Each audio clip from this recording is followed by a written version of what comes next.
YouTube. So yesterday was my 1 month anniversary of gastric bypass surgery. So far since surgery, I've lost 25.2 pounds. So my weight now is at 345.8, I believe. It's really amazing to be under 350. I just keep counting down the weeks until I can say I'm a two number. I'm in the 200s instead of the 300s because I don't think I've been in the 200s since maybe freshman year high school, something like that. So I'm really excited to see that too. Even if it's 299, it's still under 300 in my book. So eventually that'll come. So being a month out of gastric bypass surgery, I still have my incisions because I had it laparoscopically, so I had six little incisions, about like an inch or so. They're not that big. Um, Two of them are almost complete. Well, three of them are almost completely gone, and then the other three, where I guess they did most of the work, um, it's I mean, they're way much better than what they used to be, but they're still there. Um, and I've always been kind of a slow healer anyway, because before surgery I was diabetic. I'm not diabetic anymore. So I'm not surprised. I'm not sure how long it's taken for other people to for their incisions to heal, but I know for me personally, they're still there. I saw my doctor probably like 2 weeks ago or something like that, and he said that everything was good. I still have about 2 more weeks, well, a week and a half, before I can lift more than 15 pounds.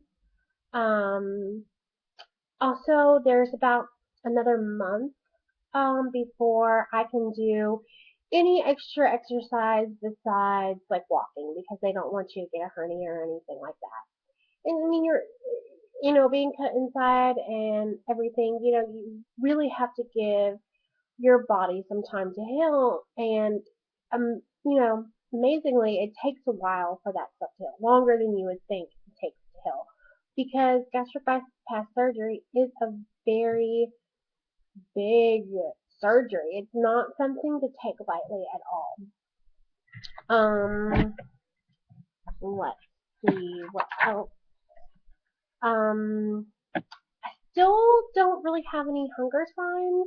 The main hunger signs I have is I get nauseous, but I don't always get nauseous. You know, I'm still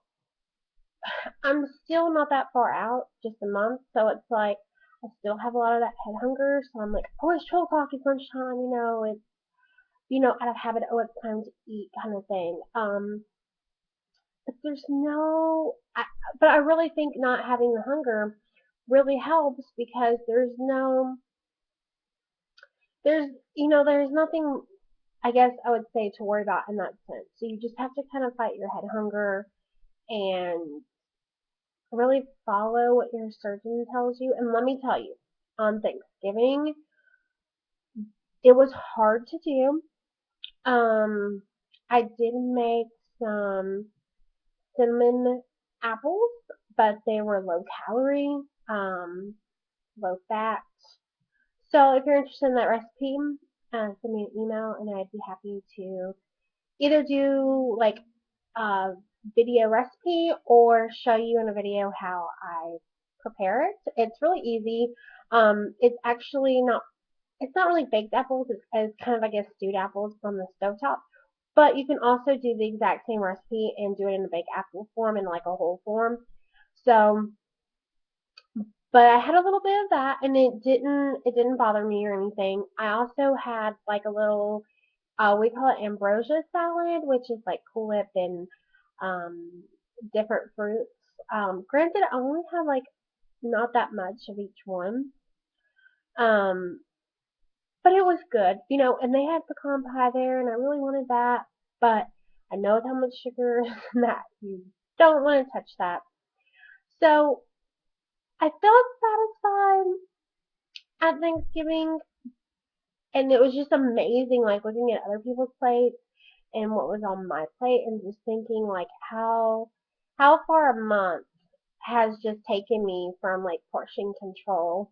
And I think that's why the gastric bypass really helps me because you don't want to mess up the little new pouch you have. And I mean, it can be dangerous. It can be life threatening, if you hurt that staple line or something. So I think that keeps me going, um, especially with head hunger and stuff because I'm like, I cannot do it. So, let's, so, okay, so for Thanksgiving, I had a little turkey. Um, I had like a tablespoon of mashed potatoes, some broccoli cheese casserole, a little bit of cranberry sauce, not much. So it was like of each thing I had like a tablespoon or two. I know I probably ate more than half a cup, but I'm thinking maybe three-fourths cup maybe. Um, so it wasn't really that bad. I do think it was a little more than what I usually eat. Actually, I know it was, but I didn't have a nausea sensation. Um, and that's another thing. I don't really know when I'm full. There have been a couple times when I could tell I was full because I was really like nauseated and stuff. But it's still really, really hard to know when I am full. So that's something I hope that improves on because I think it'll help me know. Of course, nobody likes being nauseous, but some other warning sign. I know there's several, like you sneeze or you burp or like several times, but it would really help me because it would help with portion control even more. Um, so um, I, as of today, would be my time frame to be on regular food. Um, but I talked to my dietitian and they said, oh, it's just one day, so go ahead. So I was able to eat turkey on Thanksgiving, which was amazing because it was so good. And I even put like a little itty bitty gravy, not a lot, just a little bit, to make it even more moist. Because turkey sometimes can be dry, but I didn't really feel like it was dry in the first place. I was just trying to, help it just in case. Um, so that was good, and I'm so glad. Like I guess you can consider me like normal now. It definitely gives you more options. Um, let's see. I'm still not doing a whole lot of exercise. Because you can only walk. I believe I talked about that. And I would say the number one thing I hate about after gastric bypass surgery is protein shakes. I just the only ones that I kind of like are the Isopure Alpine Punch ones. Um, they do give you a dry kind of mouth, thirsty aftertaste kind of thing. But if you kind of dilute it with some water or some Powerade Zero or something like that, you don't get that aftertaste as much, so it's okay. The flavor of it is good. It's just more the aftertaste. I can also do some protein reviews because I've tried several.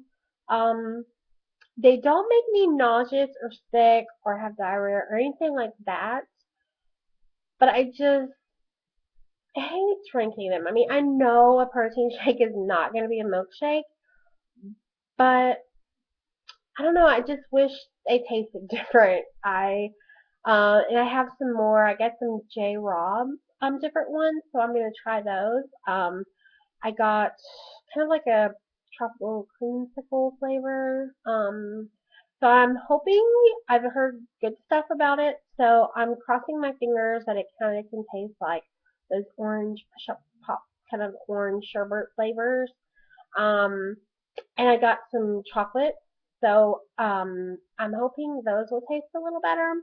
I can definitely tell you the water with protein shakes does not work for me. Too it's too nasty. I have to add milk. I've been using here where we live. We have something called Mootopia at our HEB grocery store, and it's a little more pricier than regular milk, but it's lactose free. It has 50% more protein than regular milk, so it has 12 grams, and it also has less sugar. Um, I believe regular sugar has like 12 or 13 grams of carbs, and Matopia only has 6. So it's definitely a better thing than milk if you can get it into your budget. Of course, it's only like a cup a day. So one container has 8 cups, so it'll last you a week, which is amazing.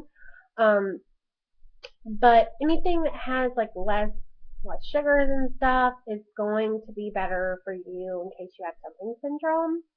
And plus the added protein, 12 grams right there. If you like, for me, I need 60 to 70 grams. 12 grams, that's like 1/6 of what I need. So amazing. Um, so that's really it for now. I'll update you on week 5 with my weight, which will be Monday. So hopefully I will have lost a couple more pounds since then. So I will talk to you soon.